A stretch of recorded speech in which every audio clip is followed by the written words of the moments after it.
토요 아침 예배에 오신 우리 성도님들 주님의 이름으로 환영하고 축복합니다. 우리 지난주에 이어서 오늘은 갈라디아서 4장의 말씀을 함께 나누도록 하겠습니다. 지난주 3장에서 바울은 율법과 복음에 대하여서 말해주었습니다.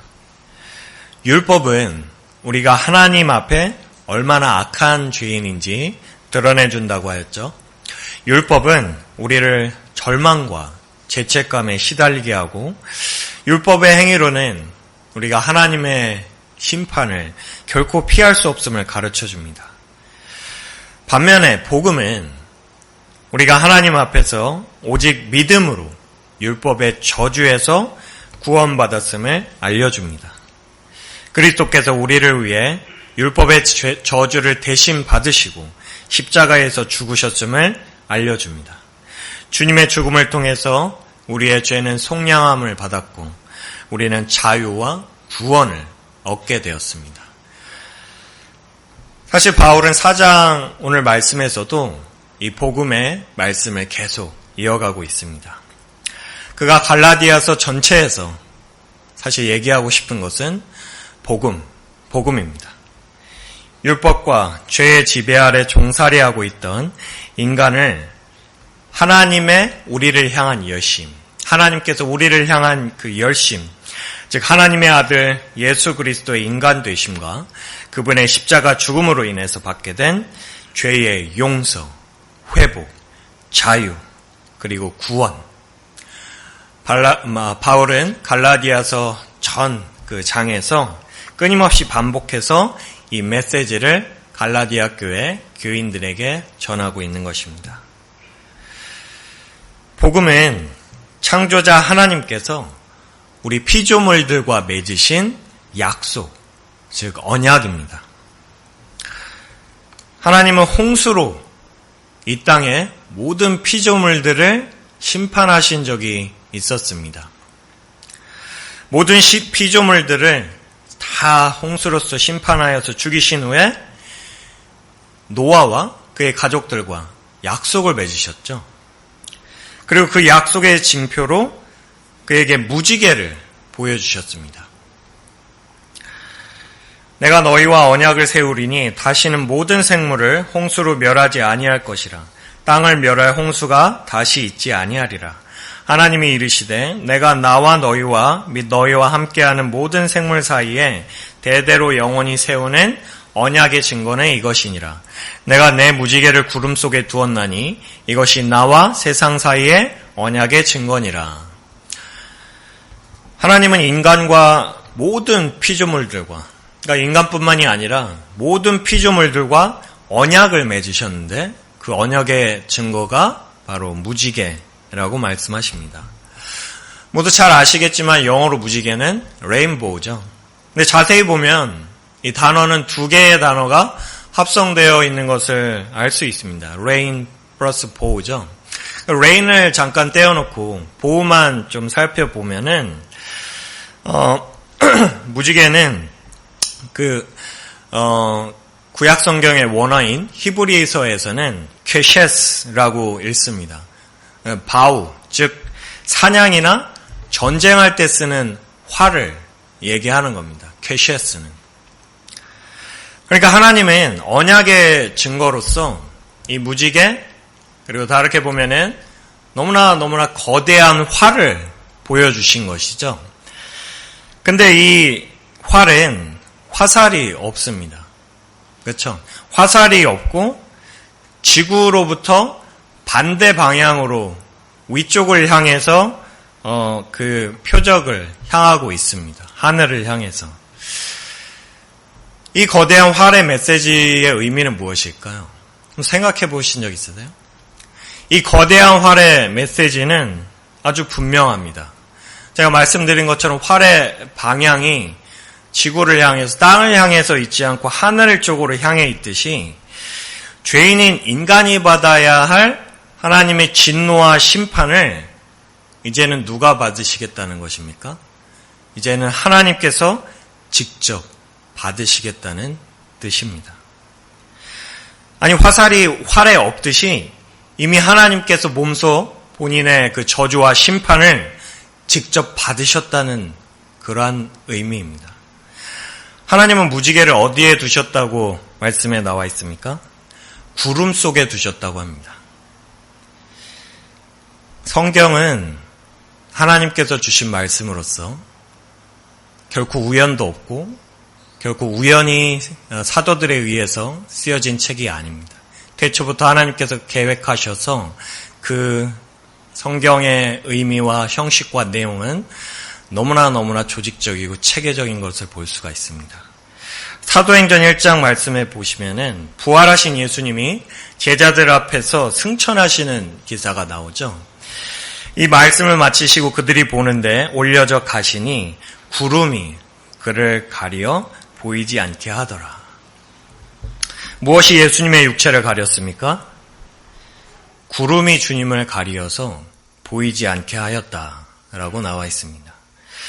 사도들은, 예수님의 제자들은 부활하신 그 육체를 가지신 예수님을 직접 만났지만 여전히 율법에 매여 있었습니다. 여전히 율법에 매여 있어서 죄의 종으로 여전히 살고 있었습니다. 부활하신 예수님이 바로 내 옆에 계심에도 불구하고 여전히 그들은 죄의 종으로 살아가고 있었습니다.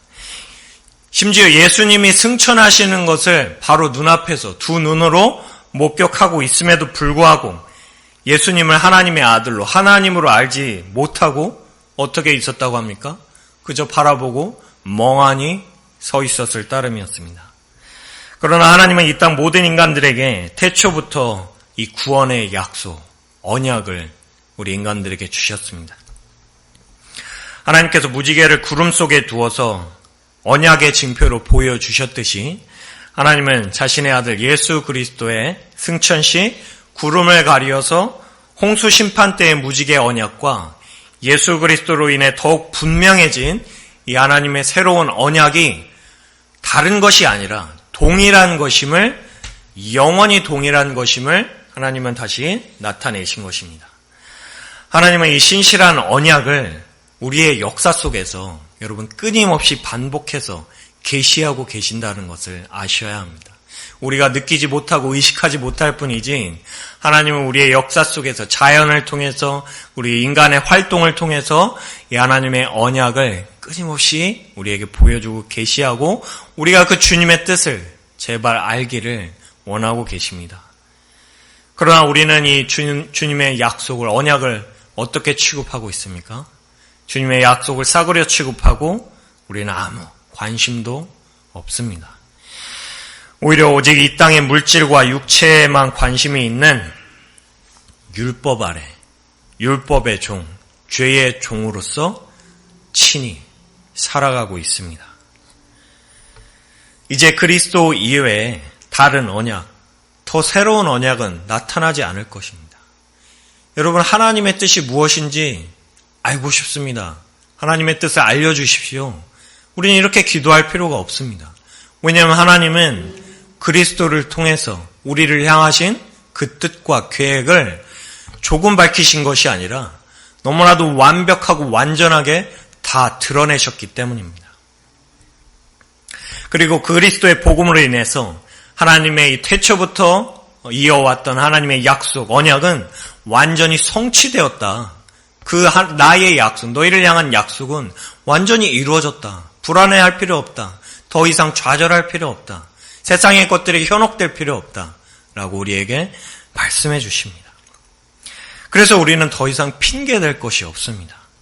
하나님은 자신이 갖고 있는 모든 것을 버리셔서 우리에게 자신이 맺은 그 언약을 지키셨음을 보여주셨습니다. 예수님의 십자가 사건이 하나님의 우리를 향한 완전한 사랑을 증명하는 증표이고 증거인 것입니다. 하나님께서 우리에게 이렇게 질문하실지 모르겠습니다. 너희는 내가 너희와 맺은 이 언약을 믿고 있느냐? 이 언약이 너희의 실제 삶을 인도하고 율법에 종된 사람들을 자유케 하기 위해서 일하고 인도하고 있느냐?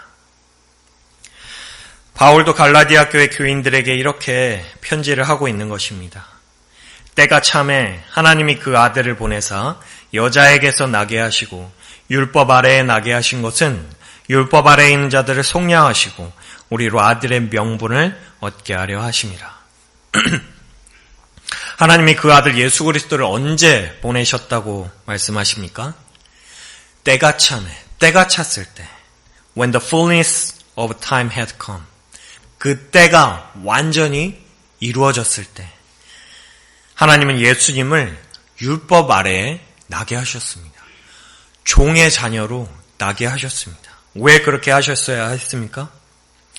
예수님이 인간이 되신 이유는 율법 아래에 있는 죄의 종의 그 저주 아래에 있는 우리들을 속량하시기 위해서 자유의 아들, 딸로 삼고 구원하시기 위함임을 잊지 마시기 바랍니다.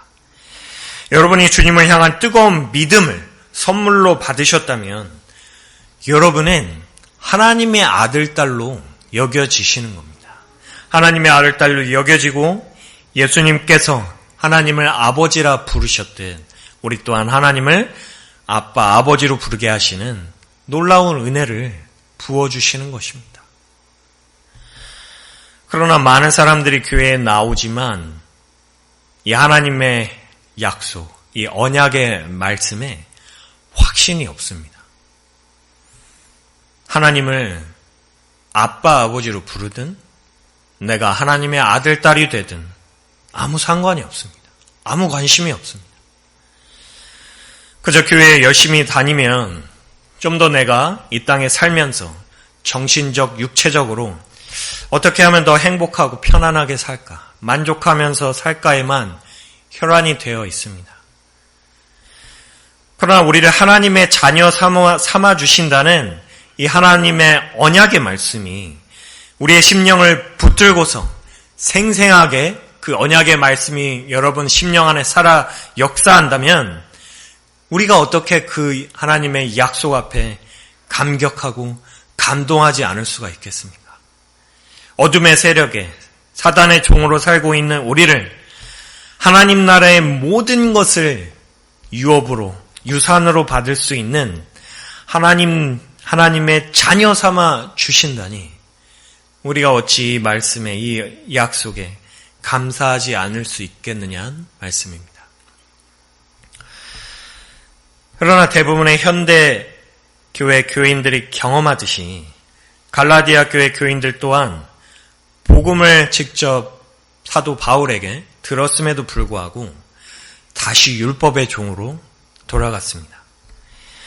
이제는 너희가 하나님을 알 뿐 아니라 더욱이 하나님이 아신 바 되었거늘 어찌하여 다시 약하고 천박한 초등학문으로 돌아가서 다시 그들에게 종노릇 하려 하느냐. 그리스도를 통해 하나님의 언약을 알았습니다. 나의 노력이 아니라 하나님의 열심으로 내가 자유케 됨을 알았습니다. 그러나 갈라디아 교인들은 다시 율법의 종으로 돌아갔습니다. 왜냐하면 율법의 종으로 육체의 법을 따라 사는 것이 우리 인간에게는 더 편하고 더 행복하기 때문입니다. 애굽의 종살이로부터 탈출한 이스라엘 백성들의 이야기를 잘 아실 겁니다. 그 이스라엘 백성들이 바로의 군대가 그들의 뒤를 쫓고 결국에 홍해 앞에 서게 됐을 때 이렇게 모세를 원망합니다. 애굽에 매장지가 없어서 당신이 우리를 이끌어내어 이 광야에서 죽게 하느냐? 어찌하여 당신이 우리를 애굽에서 이끌어내어 우리에게 이같이 하느냐? 우리가 애굽에서 당신에게 이른 말이 이것이 아니냐? 이르기를 우리를 내버려두라. 우리가 애굽 사람을 섬길 것이라 하지 아니하더냐? 애굽 사람을 섬기는 것이 광야에서 죽는 것보다 낫겠노라. 이때로부터 수천 년이 지났지만 우리의 교만하고 악한 모습이 어찌도 이렇게 이스라엘 백성들의 모습과 동일한지 정말 소름이 끼칠 정도입니다. 애굽의 종살이로 살고 있을 때 비록 힘든 노동을 하였지만 이스라엘 백성들은 잘 먹고 잘 살았던 것 같습니다.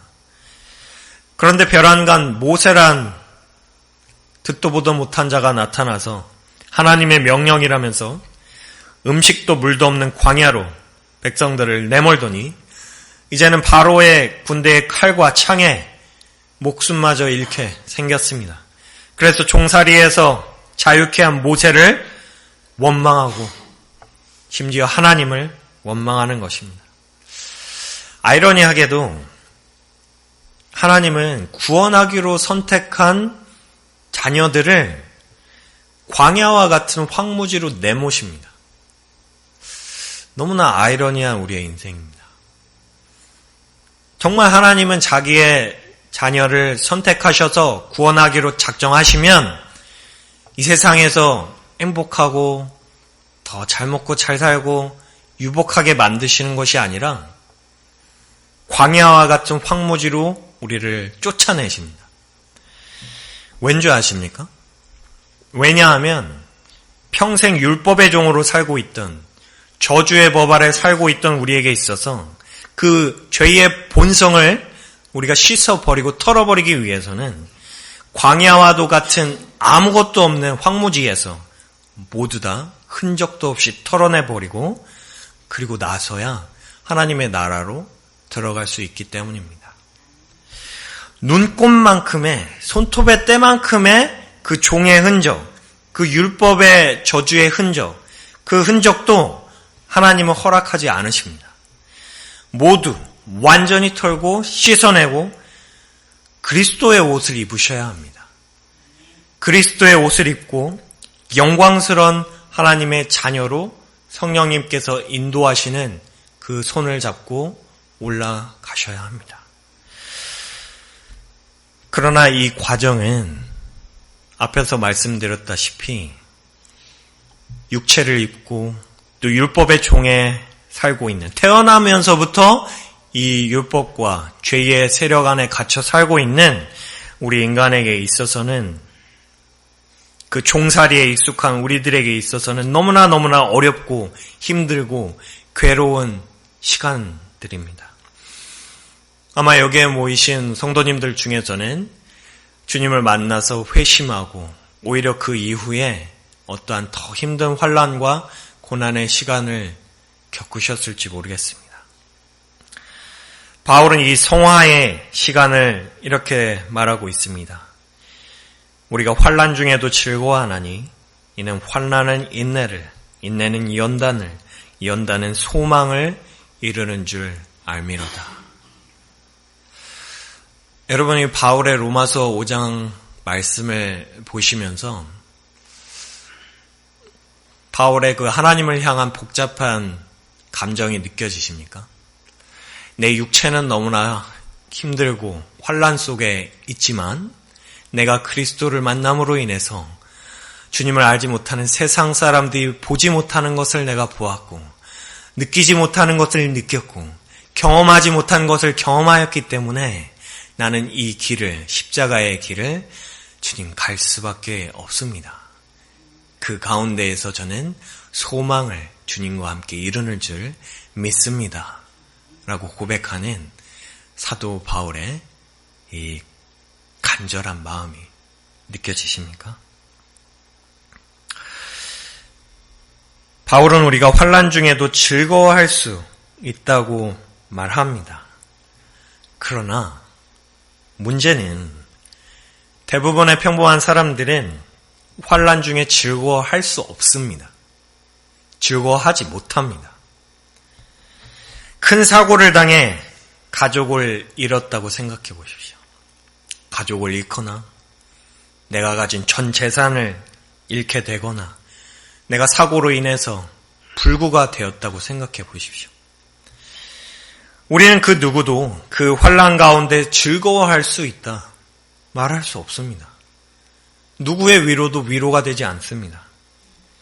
고통스럽고 슬프고 오히려 주변 사람들을 원망하고 심지어 하나님을 원망하게 됩니다. 하나님 왜 나에게 이런 환난을 일어나게 하십니까? 하나님은 도대체 어디에 계십니까? 그래서 사도 바울은 갈라디아 교회 교인들에게 무조건 항상 즐거워하고 긍정적으로 생각하라고 말하지 않습니다. 그게 가능합니까, 여러분? 긍정적으로 생각하고 항상 좋은 생각만 하십시오. 유대인들과 같이 절기와 율법에 얽매여 있는 갈라디아 교인들에게 바울은 그래서 이렇게 권면하고 있습니다. 형제들아, 내가 너희와 같이 되었은즉 너희도 나와 같이 되기를 구하노라. 너희가 내게 해롭게 하지 아니하였느니라. 여러분, 오늘날 우리는 수많은 설교가들로부터 다양한 설교를 들을 수 있습니다. 직접 그들의 교회에 가지 않더라도 인터넷으로 쉽게 설교를 들을 수 있습니다. 하지만 여러분, 바울과 같이 진심으로 그 교인들을 위로하고 복음으로써 권면하는 설교가가 도대체 몇이나 되는지 의심스럽습니다. 성경을 그저 문자적으로만 자신의 입맛대로만 인용을 하여서 올바른 성도의 삶은 긍정적이고 바울의 데살로니가전서 4장 말씀을 인용하면서 항상 기뻐하고 쉬지 말고 기도하고 범사에 감사하라고 가르칩니다. 근데 여러분, 그게 가능합니까? 그게 오히려 율법으로 변하는 것입니다. 바울이 복음으로 전한 말씀을 그들은 율법으로 변질시켜서 여러분, 이렇게 살아가는 것이 올바른 성도의 삶이요, 여러분 이렇게 살아야 하나님께서 즐거워하시고 기뻐하시는 삶입니다. 그러나 우리 현실이 그렇게 우리를 놔둡니까? 바울은 성도들에게 한 번도 율법을 가르치지 않았습니다. 주님을 다메섹 도상에서 만난 이후에는 한 번도 율법을 가르치지 않았습니다. 오직 하나님의 언약을, 복음을 전달하였습니다. 너희도 나와 같이 되기를 구하노라. 나와 같이 되기를 구하노라. 이거 해라 저거 해라 그래야 진짜 올바른 성도의 삶이다가 아니라 진짜 믿음의 현실이 무엇인지 전하여 준 것입니다. 여러분, 진정한 성도의 삶은 주님과 함께 환난 가운데 나아가는 것입니다.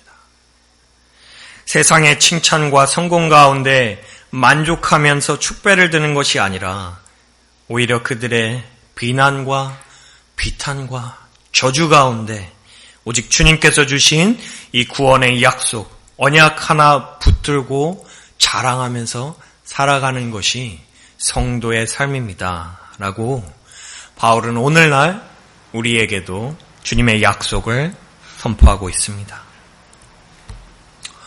오늘 시간 관계상 4장의 모든 말씀을 다루지는 못했지만 율법의 종으로 사는 자와 그리고 그리스도 안에 자유한 자의 차이가 무엇인지 조금 우리 살펴보았습니다. 율법 아래에 있는 종들은 결코 하나님의 이 약속의 말씀, 언약이 무엇인지 결코 이해하지도 모르고 결코 관심도 없을 것입니다. 그리고 아무리 말씀을 읽고 외워도 그 말씀의 그 본의가 하나님의 뜻이 무엇인지 결코 발견하지 못할 것입니다. 오직 자유의 복음 안에 있는 주님의 자녀들만이 그것을 소망하고 바라면서 살게 될 것입니다. 바라옵기는 우리 샌라파엘 모든 성도님들이 오늘 함께 기도하면서 내가 주님 안에, 복음 안에, 그리스도 안에 자유한 자로서 주님 이 땅에 살고 싶습니다. 내가 환난 가운데 처할지라도 오직 이 약속의 말씀만 붙들고 살아가는 주님의 진정한 자녀 되기 원합니다.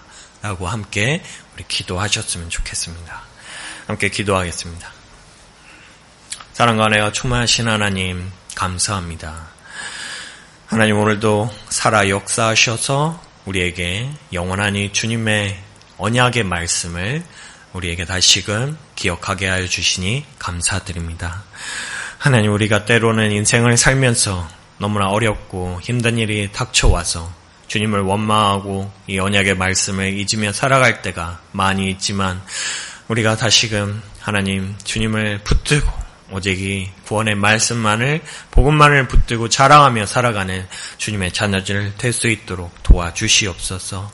하나님께서만이 오직 열심을 다하여서 율법 아래 처해 있는 이 종들을 하나님께서 구원하여 주시고 하나님의 나라로, 그 약속된 주님의 나라로 건져 주시니 그 우리 이 약속의 구원의 언약의 말씀 우리가 기억하며 우리의 심령 안에 새기며 살아갈 수 있도록 도와주시옵소서.